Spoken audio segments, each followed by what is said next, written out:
I can help your son pass the bar exam. I can make your son pass the bar exam. The words had barely left her lips when the billionaire burst into laughter, pointing at her with cruel delight. You, a cleaning lady teaching law, don't make me laugh. Lucas lowered his gaze, the failed exam trembling in his hands. His face flushed with humiliation, caught between his father's mockery and the maid's bold defiance. But she didn't back down. Her hand lifted, firm, as her eyes locked on the young man's despair. In that silence, a secret was waiting to surface, and what happened next would leave the arrogant billionaire shaken. Before we begin this emotional story, tell us in the comments from which city you are watching, and don't forget to leave your like to keep following us.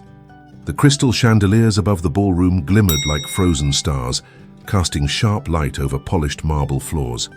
Waiters weaved through the crowd with trays of champagne, laughter echoing against the high glass walls of Vailtech's Manhattan headquarters. At the center, Robert Vail, the billionaire CEO everyone admired and feared, raised his glass in triumph. Lucas Hale, his 24-year-old stepson, stood apart near a buffet table, his shoulders slouched, clutching a folded letter that shook faintly in his hand. Red letters across the page screamed the word he dreaded most: fail. It was his second defeat at the bar exam, and tonight the humiliation felt louder than the music. From the shadows of the service staff, Maya Torres balanced a tray close to her chest, her uniform crisp but worn. She watched as Robert's booming voice filled the hall. 2 tutors, $50,000 spent, and this is the result. Robert's laugh sliced through the music, sharp and merciless. He slapped the letter onto the marble table for nearby executives to see. My son can't even pass what every second-rate lawyer in this city passes. Lucas flinched, face burning. His hand twitched as though he wanted to snatch the paper back, but his courage faltered. It was then Maya stepped forward, tray trembling slightly in her grip. Her dark eyes locked on Robert, steady and unflinching. Her voice cut through the chatter with quiet clarity. I can help your son pass the bar exam. The room froze. Conversations died mid-sentence. Even the clink of glass seemed to pause. Robert blinked, then slowly turned his head toward her.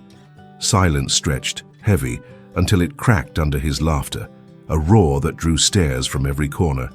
He pointed directly at her with a mocking finger. You? A cleaning lady? Teaching my son the law? He leaned closer, wine on his breath, grin dripping with cruelty. The only code you know is how to scrub one off the kitchen floor. A ripple of chuckles moved through the crowd. Maya's face burned, but her chin did not bow. She tightened her grip on the tray, standing rooted like stone. Lucas lifted his eyes, shame and a strange flicker of hope colliding inside him. He said nothing, but in that silence, a spark caught. Robert, savoring his victory, turned back to his circle of friends. Don't worry, he boomed. Tomorrow I'll bring in a real professor, someone worth the name, not this poor maid. Maya lowered the tray slowly, the muscles in her arms taut. Her lips pressed together, hiding the storm inside. She stepped back into the shadows, but her eyes never left Lucas, and in that gaze, a silent promise glimmered. The following morning, rain streaked down the windows of Vailtech Tower, smearing the Manhattan skyline into blurred streaks of gray. In the penthouse office, Robert Vail barked into a phone while pacing, his voice cutting like steel. Lucas sat slumped on a leather chair, a textbook unopened before him, his pale fingers tracing the same line on the cover without reading a word. You'll start sessions today, Robert snapped, hanging up. Dr. Whitcomb is the best constitutional scholar in Boston. If he can't fix you, nothing will. Lucas swallowed hard but said nothing. His father's shadow stretched long across the glass table. When Robert left for a meeting, silence rushed in. Lucas let out a shaky breath, pressing his palms into his eyes. The failure felt carved into his bones. That was when he heard a faint knock. The door opened just enough for Maya Torres to step inside, still in her cleaning uniform, a rag tucked in her pocket. Her presence felt out of place amid the chrome and glass. I shouldn't be here, she whispered, but I meant what I said last night. Lucas turned sharply. You embarrassed me. You embarrassed yourself. Do you realize what my father could do if he finds you here? Her eyes didn't flinch. She walked closer, carrying a folded piece of paper, edges frayed. She spread it across the desk. Lines and circles filled the page like a map, arrows connecting words. Contracts, promises, breach, remedy. "This is how I learned," she said quietly. "Not page after page of jargon. I built maps, like the subway lines. Every principle is a station, every conflict a transfer. If you can ride the map in your head, you can reason through any case." Lucas leaned forward despite himself. The crude drawing, made with blue pen, looked more like a child's doodle than study notes. Yet there was a strange clarity to it. He could follow it. Maya pointed to the bottom corner where she had scribbled, "Justice, dash, final destination." "It's not about memorizing," she said. "It's about finding the route." He stared, then shook his head, pushing the paper back. "This is ridiculous. My father will... Your father doesn't have to know." Her voice lowered, steady. "No tutors, no mocking. Just you, me, and the map. If it fails, you lose nothing. If it works, you win everything." The rain hammered louder against the glass. Lucas's throat tightened. For the first time in weeks, his chest eased slightly, as if air finally reached his lungs. He folded the paper again, hiding it in his textbook. His voice was barely audible. "Tonight, in the service room, after midnight." Maya nodded once. Her hand lingered a second on the desk. Then she slipped out before the cameras could catch her. Lucas sat still, staring at the page she left behind. For the first time, the bar exam no longer looked like an impossible wall. It looked like a subway line with a destination waiting. The service room smelled of detergent and steam, the hum of machines muffled behind concrete walls. At midnight, the mansion above was asleep, the city beyond buzzing faintly with sirens. Lucas slipped in quietly, clutching a notebook, his hair damp with nervous sweat. Maya was already there, sitting at a small folding table with 2 cups of black coffee. In front of her lay a stack of photocopied practice questions. The faint overhead bulb made shadows under her eyes, but her posture was firm like a general waiting for a soldier. "You're late," she said softly. "I almost didn't come," Lucas admitted, sliding into the chair. "But I want to try." She slid the first sheet across the table. 45 minutes, no excuses. Think of the stations, every fact leads you to the next stop. The clock ticked. Lucas scribbled, his handwriting jagged, his knee bouncing under the table. Sweat dotted his temple. For each question, Maya whispered a reminder. "Follow the line, don't panic, transfer where you must." When time was up, he dropped the pen and pressed his face into his hands. "I don't know. It felt messy."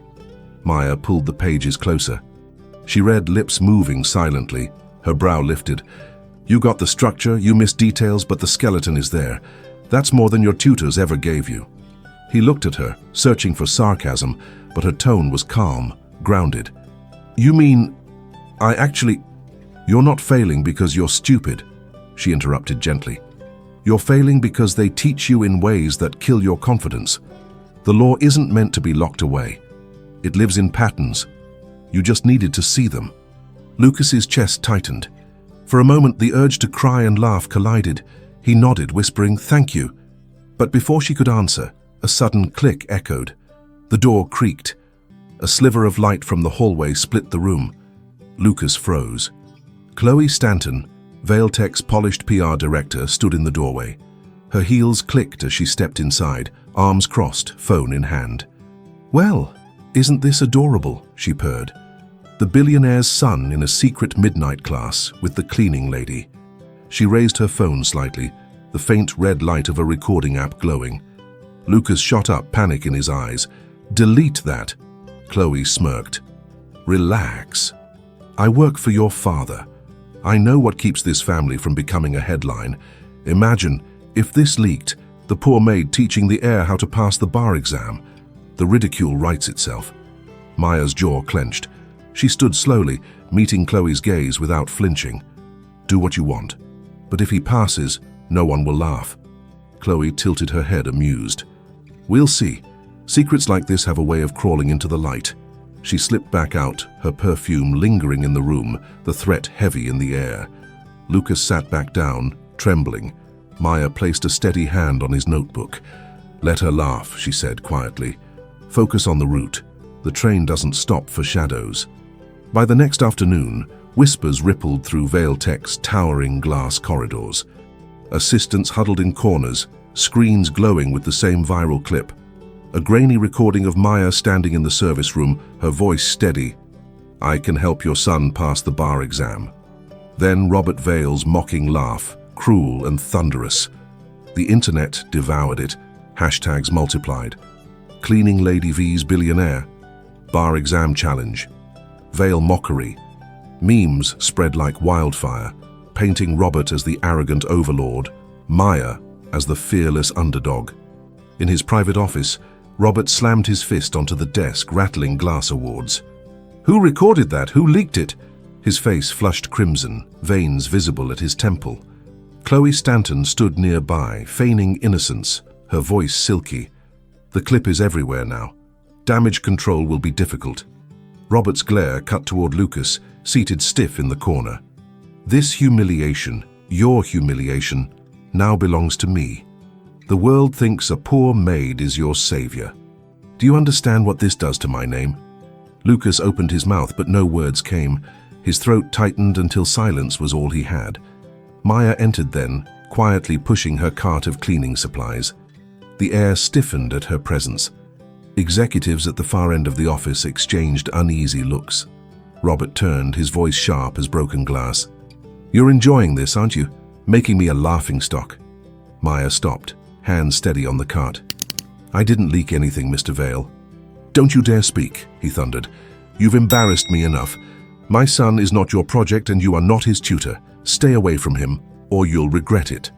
The room was so silent. Even the city noise outside seemed to fade. Maya held his stare, her lips pressed into a thin line, but she did not lower her eyes. Robert leaned back in his chair, trying to reclaim control. "Dr. Whitcomb arrives tomorrow. From now on, Lucas studies only with him. If you ever cross that line again, you're out of this building. Permanently." Chloe smirked in the corner, satisfied. Maya's fingers curled around the cart handle, knuckles pale.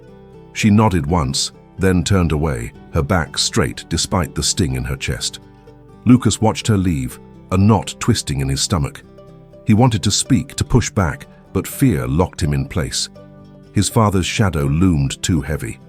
When the door closed behind her, Robert exhaled through gritted teeth. "Tomorrow, Lucas, you prove yourself. If you fail again, you're not just out of law school, you're out of my legacy." Lucas lowered his gaze, fists clenched.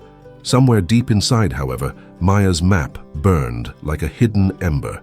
He knew she was the only one who made sense of the chaos in his head, and that ember refused to die.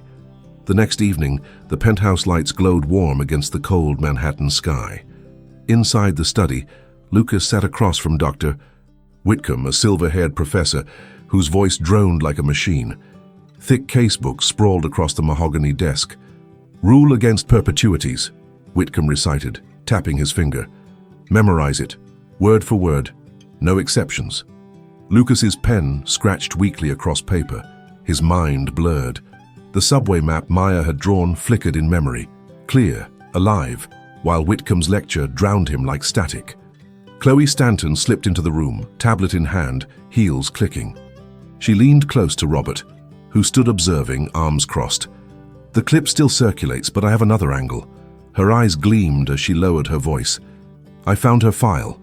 Robert frowned. "Her file? Your cleaning lady isn't who she pretends. Years ago, she was a paralegal intern at Hadley & Cross, the same firm we've contracted for years, but she left under an NDA. Some dispute, sealed and forgotten." Robert's brows rose. "An NDA?" Chloe nodded, savoring the moment. "That means secrets, and if she's using material from them to coach Lucas, that's theft. We can brand her as a fraud." Robert's lips curled into a cold smile. "Perfect. End this charade." From the hallway, unseen, Maya clutched her cleaning rag tighter. She had paused outside to collect trash bins, but the words pierced her like knives. NDA. Fraud. Her breath caught. Memories surged. Endless nights drafting briefs at Hadley & Cross. Her method dismissed, stolen. The partner's hand gripping her shoulder too long. the resignation she signed to protect herself. The NDA had buried her voice, leaving her invisible. She stepped back into the shadows before they noticed. The hallway spun around her. Later that night, Lucas found her in the service room, hunched over a mop bucket, face pale. "Maya," he whispered, "what's wrong?" She looked up, eyes dark with storm. For a moment she said nothing, then unfolded a page from her pocket, the same subway map, edges worn thin. "They'll come after me," she said quietly. "They'll say I stole this, that I'm nothing but a fraud." Lucas frowned, shaking his head. "This is yours. You created it. You showed me how it works." Her lips trembled, but she forced them still. "I don't have proof. The firm made me sign papers years ago. If your father believes them..." She trailed off, silence heavy. Lucas leaned forward, desperate. "Then we fight. You helped me see what no one else could. I won't let them erase you."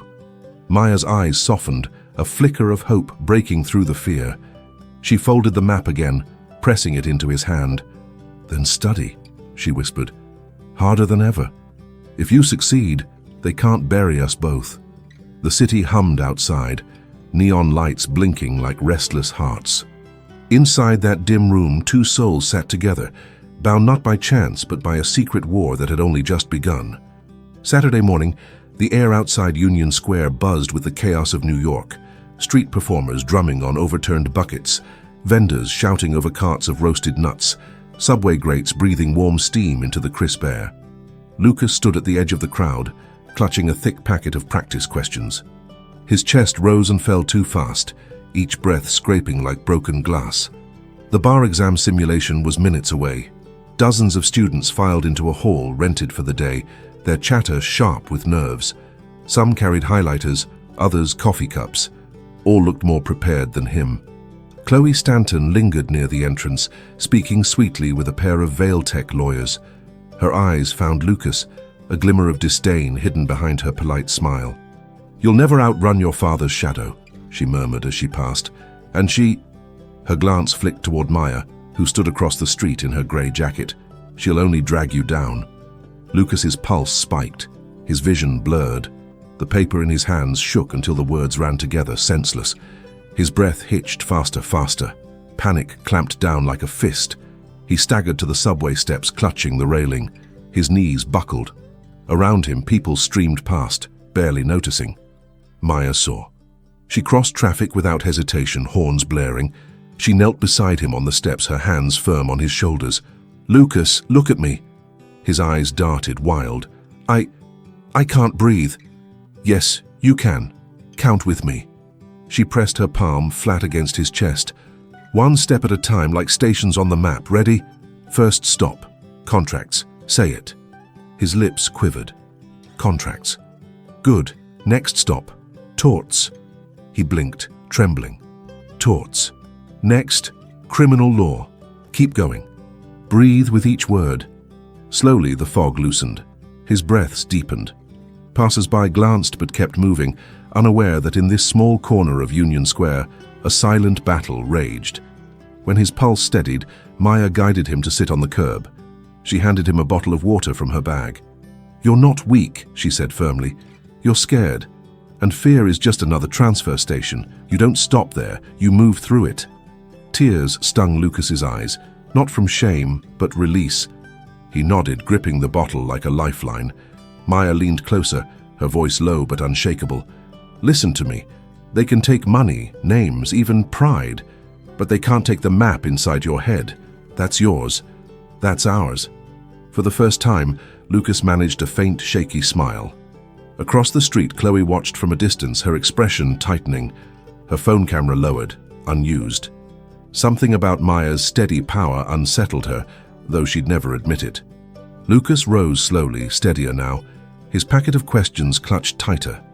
Together they walked back toward the hall. The city roared around them, but his steps finally matched the rhythm of his breath. And for the first time, the bar exam didn't feel like a wall.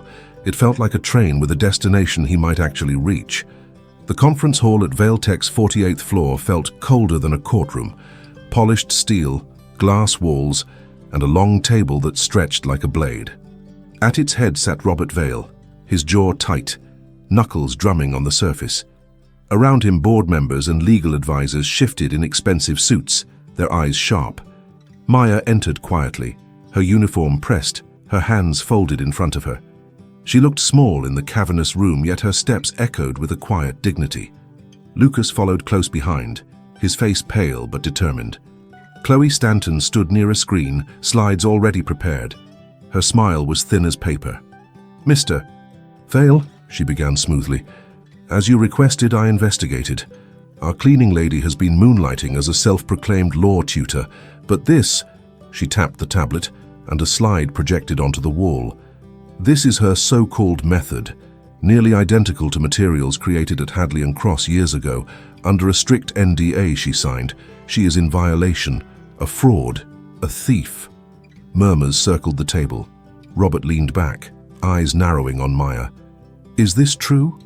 Maya lifted her chin. Her voice, though soft, carried, "No, what you see is mine. I built it before Hadley and Cross. They dismissed me, then buried me under paperwork I couldn't fight. The NDA silenced me, not because I stole, but because they did." Chloe scoffed, crossing her arms. "Convenient story. Do you have proof?" Maya reached into her pocket.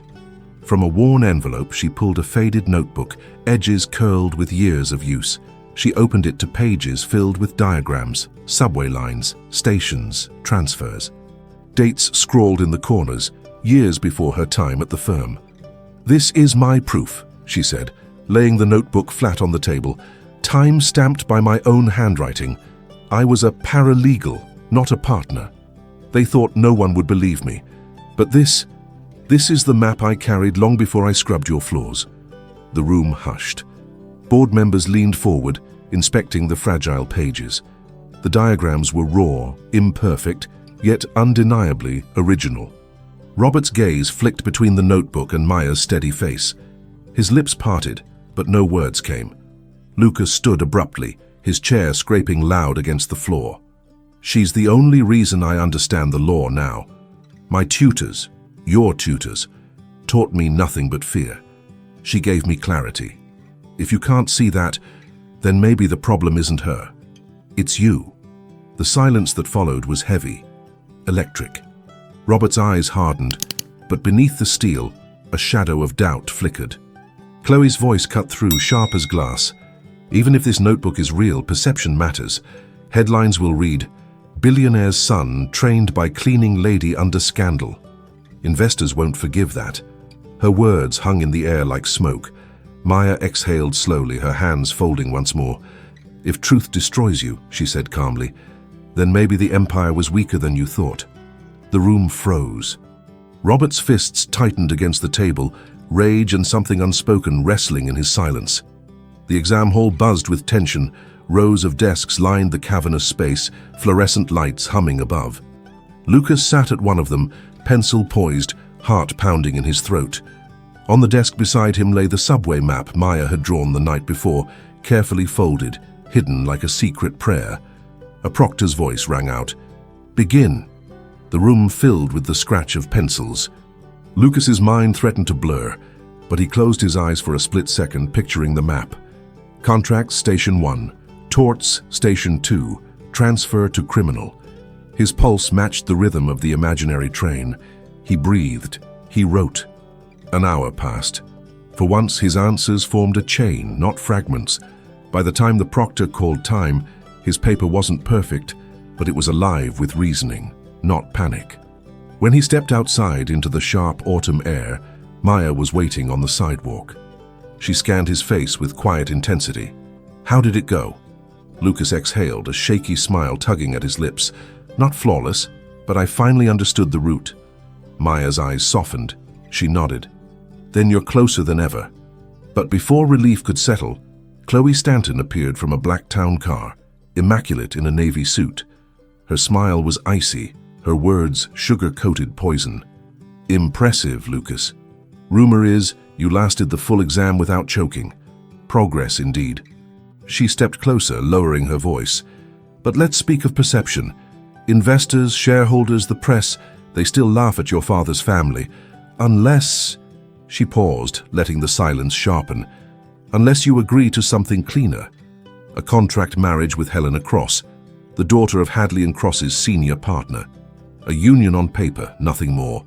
It would silence scandal, restore the Vale name, and bury that Maid's little story forever. Lucas's jaw clenched, his fists curling. You want me to marry a stranger to cover for your lies? Chloe's smile never faltered. Not marriage, optics. It's how empires survive. You'd enjoy freedom again. She would vanish quietly. Everyone wins. Maya stiffened beside him, the sting sharp but not surprising. She kept her gaze steady, refusing to flinch. Lucas turned fully toward Chloe, his voice low but clear. No. Chloe blinked. Excuse me? No contract. No arrangement. No selling myself to erase her. She's the only one who's ever taught me anything worth knowing. If the world laughs, let them. At least I'll know I fought for the truth. The street noise seemed to hush around them. Maya's chest tightened, pride and fear tangled. Chloe's eyes narrowed, the mask of charm cracking. You'll regret this. Lucas stepped forward, unshaken. Maybe, but I won't regret standing beside her. For the first time, Chloe faltered. Her gaze flicked between Lucas and Maya, something unsettled flickering in her expression. Then she turned sharply, heels striking the pavement as she disappeared back into the car. Maya exhaled, her shoulders finally trembling. Lucas glanced at her, voice softer now. Whatever happens next, Dad, we face it together. The city roared around them, but in that moment, it felt like the two of them stood at the center of something larger than Valetech, larger than pride, a battle for dignity itself. The results were posted online at noon. A massive screen in the prep center flickered with hundreds of names scrolling like a river of destiny. Students clustered around, their whispers sharp with hope and dread. Lucas stood frozen near the back, his pulse hammering in his ears. His hands trembled, clutching the subway map folded in his pocket like a talisman. Maya stood a few steps behind, her presence steady, grounding him against the tide of nerves. The screen scrolled. A wave of cheers erupted from one corner, sobs from another. Lucas's eyes darted desperately, scanning letters, rows, numbers, until suddenly there it was. Hail. Lucas. Pass. His knees nearly buckled, his breath caught sharp in his chest. He turned toward Maya, and for the first time the smile on his face wasn't fragile. It was real, radiant. You did it, she whispered, tears stinging her eyes. No, Lucas said, shaking his head firmly. We did it. Before the moment could settle, a black car pulled up at the curb. Out stepped Robert Vale, flanked by two aides, his expression hard as granite. The crowd parted instinctively, whispers rippling as the billionaire strode toward his son. You passed, Robert said flatly, his eyes narrowing. And yet all anyone will talk about is her. His glare sliced toward Maya, the cleaning lady who turned my family name into a joke. Lucas straightened, shoulders squared. She turned me into someone who can think, who can fight, who can believe. Isn't that worth more than your name? Robert's jaw tightened, his voice dropping to a growl. You owe your success to me, to my resources, to the tutors I paid for. No, Lucas cut in sharply, surprising even himself. Every tutor you hired filled me with fear. She gave me clarity. If I passed today, it's because Maya believed in me when you didn't. A hush fell over the crowd.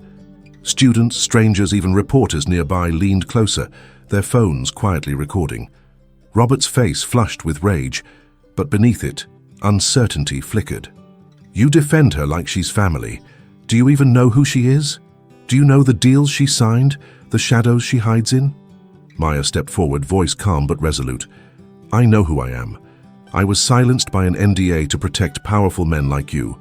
But my ideas, my method, they're mine. And now the world has seen that they work. No threat can erase that. Her words cut through the air like a bell. The crowd's silence shifted, a weight of sympathy pressing against Robert's authority. For the first time, the billionaire CEO's power faltered, not from lack of wealth, but from the undeniable truth standing before him. His son no longer afraid, and the woman he once mocked, holding dignity like a weapon.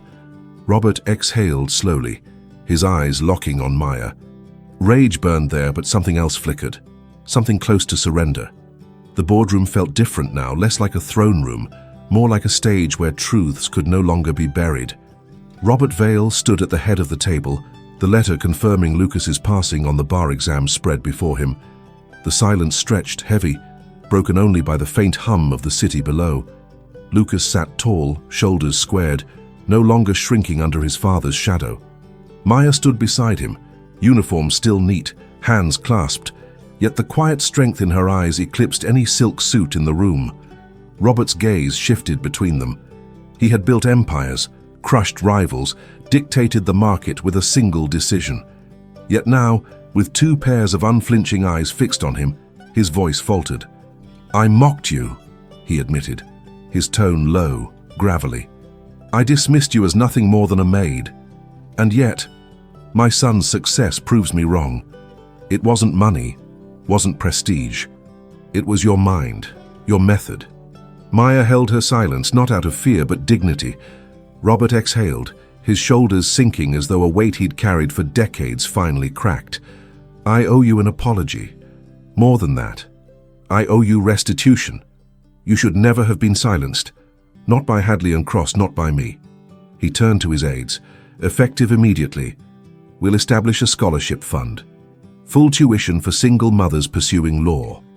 And you, Maya Torres, if you still dream of finishing what you started, I will pay for your education.